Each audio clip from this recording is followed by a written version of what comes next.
ये सन 1992 से सन 1995 के बीच में घटी हुई सच्ची घटना की एक कहानी है, जहां पर सर्बिया के जनरल ने बोस्नियक पॉपुलेशन के ऊपर बहुत अत्याचार किए थे, लेकिन उनके खिलाफ ना तो नेटो के पास और ना ही अमेरिका के पास कोई सबूत थे, इसीलिए उनके खिलाफ कोई एक्शन नहीं लिया गया। लेकिन उनके दो जाबाज ऑफिसर कुछ ऐसा कारनामा कर जाते हैं जिससे पूरी की पूरी बाजी पलट जाती है। Bollywood silver screen presenting behind enemy lines.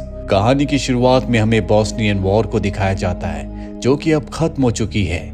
इसीलिए नेटो की जो सेना है वो अपने घर वापस जाने की तैयारी कर रही है। वहीं आर्टिक सी में हमें यूएसए के एयरक्राफ्ट को दिखाया जाता है, जिससे एक फाइटर जेट टेक ऑफ करने की तैयारी कर रहा है। इसके अंदर दो पायलट होते हैं, पर इससे पहले कि इनका फाइटर जेट टेक ऑफ करता, उनकी टेक ऑफ को रद्द कर दिया जाता है। और आज ऐसा दूसरी बार हुआ है। इसीलिए फाइटर जेट के अंदर जो दो ऑफिसर होते हैं, जिनमें से एक का नाम लेफ्टिनेंट क्रिस जो कि फ्लाइट ऑफिसर है और दूसरे का नाम जेरेमी जो कि पायलट है, वो दोनों के दोनों परेशान हो जाते हैं। खास तौर पर क्रिस, क्योंकि वो अपने देश के लिए लड़ना चाहता है, कुछ करना चाहता है, जबकि वो जितनी भी फ्लाइट अभी तक उड़ा रहा है वो अमीर लोगों के लिए है।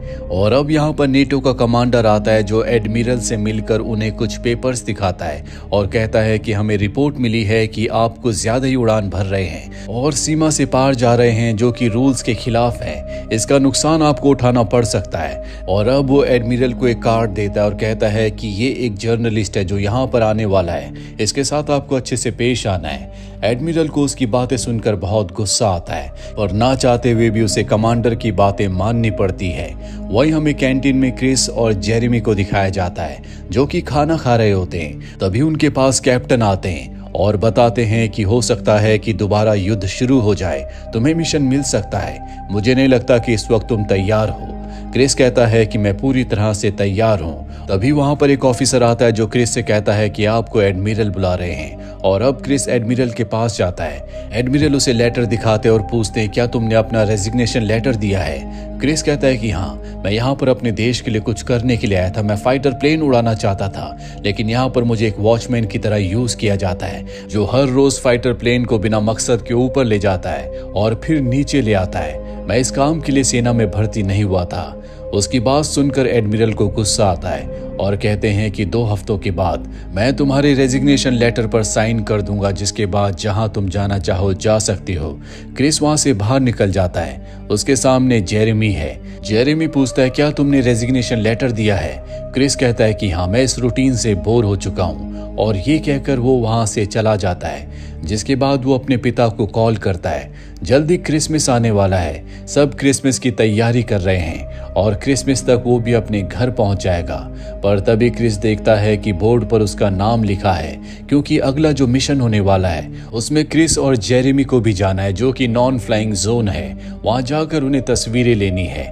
हालांकि इससे इनका क्रिसमस पूरी तरह से बर्बाद हो जाएगा, लेकिन फाइनली अब इन्हें काम मिल चुका है। एक बार फिर से फाइटर जेट को उड़ा सकते हैं।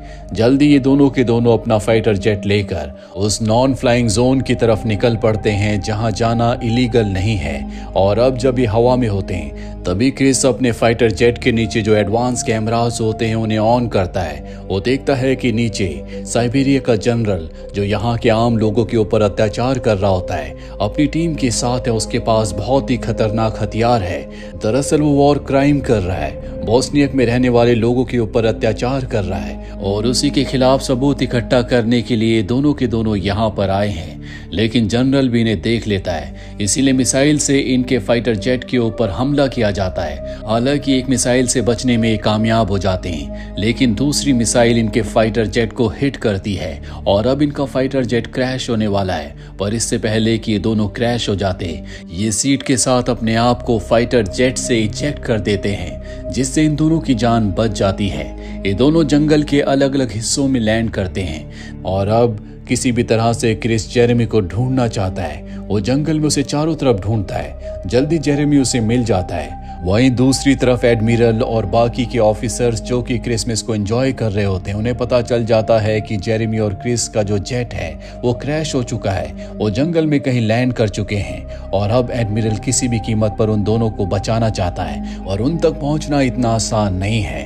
क्रिस और जेरेमी को दिखाया जाता है। जेरेमी के पैर पर चोट लगी है, वो जख्मी है। साथ इन दोनों को पता है कि इनके टीम मेंबर्स इन तक इतनी आसानी से नहीं पहुंच सकते, क्योंकि इनका जो प्लेन है वो कहीं और जाकर क्रैश हुआ है और ये अपने प्लेन से बहुत दूर है। किसी भी कीमत पर अब इन दोनों को अपनी टीम को अपनी लोकेशन के बारे में बताना होगा। क्रिस के पास रेडियो है, वो रेडियो से अपनी टीम को कांटेक्ट करने की कोशिश करता है। जेरेमी कहता है कि तुम यहाँ से कांटेक्ट नहीं कर सकते, तुम्हें किसी ऊंचाई वाली जगह पर जाना होगा जो कि यहाँ से बहुत दूर है। हालांकि वो जेरेमी को छोड़कर नहीं जाना चाहता, पर उसके पास इसके अलावा कोई दूसरा रास्ता नहीं है, इसीलिए वो ऊंचाई वाली जगह की तरफ निकल पड़ता है। दूसरी तरफ सर्बिया का जनरल उस जगह पहुंच जाता है जहां पर इनके फाइटर जेट के टुकड़े हैं। वो समझ जाता है कि ये यहाँ पर जासूसी करने के लिए आए थे, ये यूएसए का फाइटर जेट है। वो अपने लोगों से कहता है कि हमें किसी भी कीमत पर इस फाइटर जेट से उस हार्ड ड्राइव को रिकवर करना होगा जिसमें सारे रिकॉर्डेड फुटेज हैं। ये हमारे खिलाफ बहुत बड़े सबूत हो सकते हैं। जल्द से जल्द इन सभी टुकड़ों को अपनी वर्कशॉप में ले जाओ और उस हार्ड ड्राइव को रिकवर करो। साथ ही हमें उन पायलट्स को भी ढूंढना है जो यहाँ पर इस फाइटर जेट में आए थे। जल्दी ये उस जगह पहुंच जाते हैं जहाँ पर जेरेमी होता है। जेरेमी को ये देख लेते हैं। यहाँ पर जनरल अपने एक शूटर को कहता है कि इसे मार दो। जेरेमी को वो गोली मार देता है। क्रिस दूर से सब कुछ देख रहा होता है। जेरेमी की मौत से उसके मुंह से चीख निकल जाती है, जिसे जनरल और उसके सोल्जर सुन लेते हैं। वो क्रिस के ऊपर गोलियां चलाते हैं। क्रिस यहाँ से अपनी जान बचाकर भागता है। वो गोलियों से बचता हुआ ऊंचाई वाली जगह पर पहुंच जाता है जहाँ से वो रेडियो से अपने एडमिरल से कांटेक्ट करता है और उन्हें सब कुछ बताता है जो जो अब तक हुआ था। एडमिरल उसे एक लोकेशन बताते हैं और कहते हैं कि तुम जल्द से जल्द उस जगह पर पहुंचो, वहां से तुम्हें रेस्क्यू कर लिया जाएगा। और अब क्रिस उस लोकेशन की तरफ भागना शुरू कर देता है जहां से उसे रेस्क्यू किया जाएगा। वहीं उसे लेने के लिए यहां से एक प्लेन को भेजा जा रहा होता है। नेटो के कमांडर को पता चल जाता है कि उसके मना करने के बावजूद भी एडमिरल ने अपने लोगों को नो फ्लाइंग जोन पर भेजा और अब उनका एक पायलट वहां पर फंस चुका है जिसे रेस्क्यू करने के लिए दोबारा से एक प्लेन को भेजा जा रहा है। वो उसे ऐसा करने से मना करते हैं क्योंकि ऐसा करने से पीस की यानी कि शांति की जो बात चल रही है वो पूरी तरह से खराब हो सकती है और एक बार फिर से युद्ध शुरू हो सकता है, जो कोई नहीं चाहता। वहीं क्रिस गोलियों से बचते हुए अपनी जान बचाकर उस पॉइंट तक पहुंच जाता है जो पॉइंट उसे एडमिरल ने बताया था जहां से उसे रेस्क्यू किया जाना है। वो रेडियो से अपने एडमिरल से कांटेक्ट करता है और अब उसे बताया जाता है कि हम तुम्हारे लिए कोई रेस्क्यू टीम नहीं भेज सकते, तुम्हें जल्द से जल्द अपने जोन अपने एरिया में आना होगा जहां से हम तुम्हें पिकअप कर लेंगे। तुम्हें अपनी ट्रेनिंग का इस्तेमाल करना होगा, ये तुम्हारी परीक्षा की घड़ी है। और अब क्रिस को इस खतरनाक जंगल से होते हुए जहां पर चारों तरफ उसके दुश्मन है उस पॉइंट तक पहुंचना होगा। वही एडमिरल को बताया जाता है कि उन्हें सैटेलाइट से एक नया कनेक्शन मिला है जिससे ये हर वक्त हर पल क्रिस की लोकेशन को देख सकते हैं कि वो इस वक्त कहां पर है। साथ ही वो ये भी देखते हैं कि कुछ लोग क्रिस की तरफ बढ़ रहे हैं और अब क्रिस के ऊपर एक बार फिर से फायरिंग होना शुरू हो जाती है। वो अपनी जान बचाने के लिए कीचड़ के अंदर चला जाता है और जब वहां पर वो लोग आते हैं जो उसके ऊपर गोलियां चला रहे थे तो क्रिस उन्हें कहीं नहीं मिलता। उन्हें लगता है कि क्रिस मारा गया, पर अब भी वो जिंदा है। उनके जाने के बाद वो एक डेड बॉडी के नीचे से निकलता है। दरअसल वो एक डेड बॉडी के नीचे छुप गया था।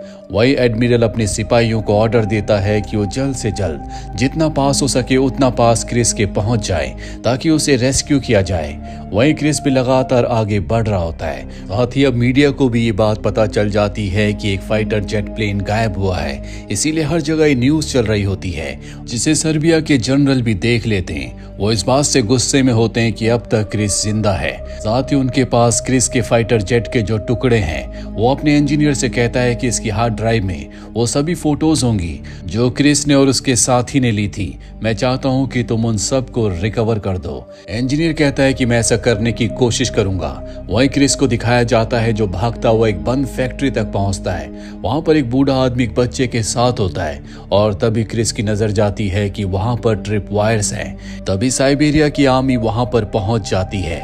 इससे पहले कि वो क्रिस को मारते, एक सोल्जर का पैर ट्रिप वायर पर पड़ जाता है, जिससे वहां पर बहुत सारे ब्लास्ट होते हैं। सभी सोल्जर्स मारे जाते हैं। क्रिस भी अब जख्मी हो चुका है और अगले पल वो देखता है कि जनरल का शूटर भी यहाँ पर पहुंच चुका है। इसीलिए वो अपनी जान बचाकर जंगल के अंदर भाग जाता है, जहां से वो कंट्रोल रूम को कॉल करता है और अपनी लोकेशन बताता है। कहता है कि मैं सेफ जोन के पास हूँ। एडमिरल कहते हैं कि तुम ईस्ट की तरफ जाओ, मैं खुद तुम्हें वहां पर लेने के लिए आऊंगा। जिसके बाद क्रिस उस पिकअप पॉइंट की तरफ निकल पड़ता है। चलते चलते वो सड़क पर पहुंच जाता है, जहां पर उसके सामने एक गाड़ी आती है। वो गाड़ी वाले से लिफ्ट मांगता है। हालांकि वो उसकी भाषा नहीं समझता, लेकिन फिर भी वो क्रिस को लिफ्ट दे देता है। और अब जनरल का उस शूटर भी उस जगह पहुंच जाता है जहां से क्रिस को लिफ्ट मिली थी। वो अपने सभी साथियों से कहता है कि क्रिस को किसी भी कीमत पर ढूंढकर हमें मारना होगा। इसीलिए क्रिस जिस गाड़ी में होता है उस गाड़ी को पूरे शहर में ढूंढना शुरू कर देते हैं। गाड़ी जब शहर के अंदर आती है तो उस गाड़ी के ऊपर हमला होता है। दरअसल इस पूरे शहर में अब भी युद्ध का माहौल है। ये सब के सब एक घर के अंदर जाते हैं, जहां पर एक आदमी क्रिस से पूछता है, क्या तुम हमारे ऊपर हमला करने के लिए आए हो? क्रिस कहता है कि नहीं, मैं यहाँ पर अपने साथी के साथ इन जगहों की फोटोज लेने के लिए आया था। और अब यहाँ पर जनरल के लोग आ जाते हैं, जो टैंक से इस जगह पर हमला करते हैं, यहाँ के कई आम लोगों को मार देते हैं। वो किसी भी कीमत पर क्रिस को ढूंढना चाहते हैं, पर उन्हें क्रिस यहाँ पर नहीं मिलता। जिसके बाद शूटर जनरल को बताता है कि क्रिस यहाँ से कपड़े बदल कर भाग चुका है। उसने रेडियो से अपनी टीम को अब तक इन्फॉर्म कर दिया होगा और टीम उसे यहाँ पर रेस्क्यू करने के लिए आने वाली होगी। इसीलिए जल्द से जल्द हमें उसे ढूंढना होगा। वहीं क्रिस को दिखाया जाता है जब वो भाग रहा होता है तो उसके सामने एक बार फिर से वही लड़का आ जाता है जिसने उसे लिफ्ट दी थी और अभी दोनों ही भागना शुरू कर देते हैं। दरअसल जल्द से जल्द अभी दोनों के दोनों पिकअप पॉइंट पर पहुंचने वाले हैं। वहीं न्यूज में दिखाया जाता है कि क्रिस की मृत्यु हो चुकी है, जिस न्यूज को एडमिरल भी देखते हैं। दरअसल क्रिस ने अपने कपड़े बदलकर एक दूसरे इंसान को पहना दिए थे, साथ ही अपना रेडियो भी वहीं पर छोड़कर वो भाग गया था। और अब जब वो पिकअप पॉइंट पर पहुंचने वाला होता है तो नेटो की टीम भी उसी के आसपास होती है, पर उन्हें ऑर्डर दिए जाते हैं कि इस मिशन को रद्द कर दिया जाए, क्योंकि अब क्रिस इस दुनिया में नहीं रहा। क्रिस अपने सामने से नेटो के उस हेलीकॉप्टर को वापस जाते हुए देखता है, जिससे उसे बहुत दुख होता है। तभी उसकी नजर एक स्टैचू पर जाती है। क्रिस को याद आता है कि जब वो इजेक्ट हुआ था तो उसकी वो सीट जिसके साथ वो फाइटर जेट के अंदर से बाहर निकला था, जिसके अंदर हार्ड ड्राइव होती है, जिसके अंदर वो पूरा डेटा है जिसके लिए वो अपने साथी के साथ इस जगह पर आया था, वो उसी जगह पर गिरी थी जहां पर वो स्टैचू है। वो किसी भी कीमत पर स्टैचू के पास जाकर सीट से उस हार्ड ड्राइव को रिकवर करना चाहता है, ताकि उसके दोस्त का, उसके साथी का बलिदान बेकार ना जाए। क्रिस अकेला स्टैचू की तरफ निकल पड़ता है। वहीं जनरल ने अपने शूटर को ऑर्डर दिए होते हैं कि किसी भी कीमत पर वो क्रिस को मारकर उसकी बॉडी को उसके सामने लाए। इसीलिए लगातार वो क्रिस को ढूंढने की कोशिश कर रहा है। वहीं क्रिस स्टैचू के पास पहुंच जाता है, जहां पर उसे जल्दी सीट मिल जाती है। वहां से वो सिग्नल्स को ऑन करना चाहता है ताकि एडमिरल को पता चल जाए कि इस वक्त वो कहां पर है, लेकिन डिवाइस की बैटरी लो होती है, इसीलिए वो उसे ऑन नहीं कर पाता। क्रिस को मैनुअली उसे ऑन करना पड़ता है। वहीं एडमिरल को बताया जाता है कि डिवाइस को, यानी कि सीट के अंदर जो बीकन है, उसे किसी ने 5 मिनट के लिए मैनुअली ऑन किया था। एडमिरल को लगता है कि ये क्रिस का काम है, क्रिस अब भी जिंदा है, पर उसकी टीम को लगता है कि ये उनके लिए एक ट्रैप भी हो सकता है, इसीलिए इन्हें वहां पर नहीं जाना चाहिए।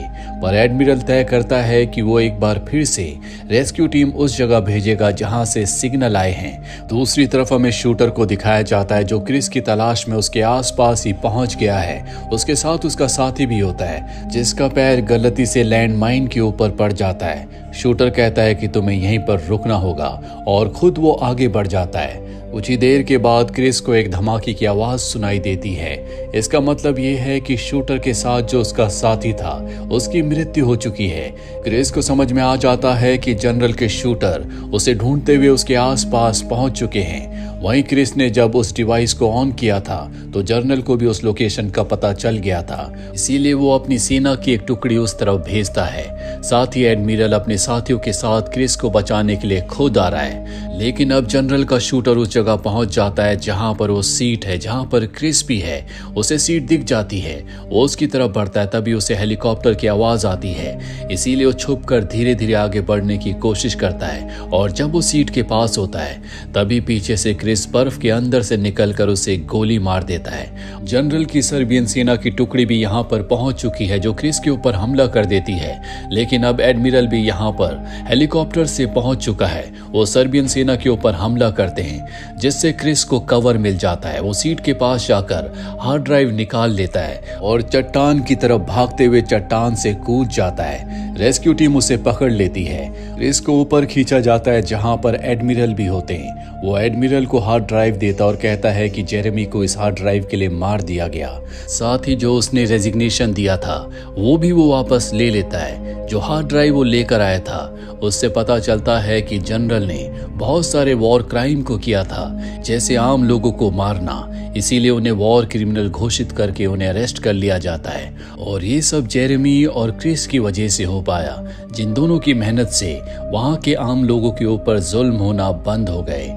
ये जेरेमी और क्रिस की जिंदगी की सच्ची कहानी थी और ये सारी घटनाएं घटी थी सन 1992 से सन 1995 के बीच में, जब बोस्नियन वॉर चल रहा था, जहां पर सर्बिया का जनरल वहां के आम लोगों के ऊपर जुल्म कर रहा था, उन्हें मार रहा था। वो हर तरह के वॉर क्राइम को कर रहा था, जिसका पर्दाफाश हो पाया क्रिस और उसके साथी जेरेमी की वजह से। तो ये थी पूरी कहानी इस फिल्म की। उम्मीद करते हैं कि ये कहानी आपको पसंद आई होगी।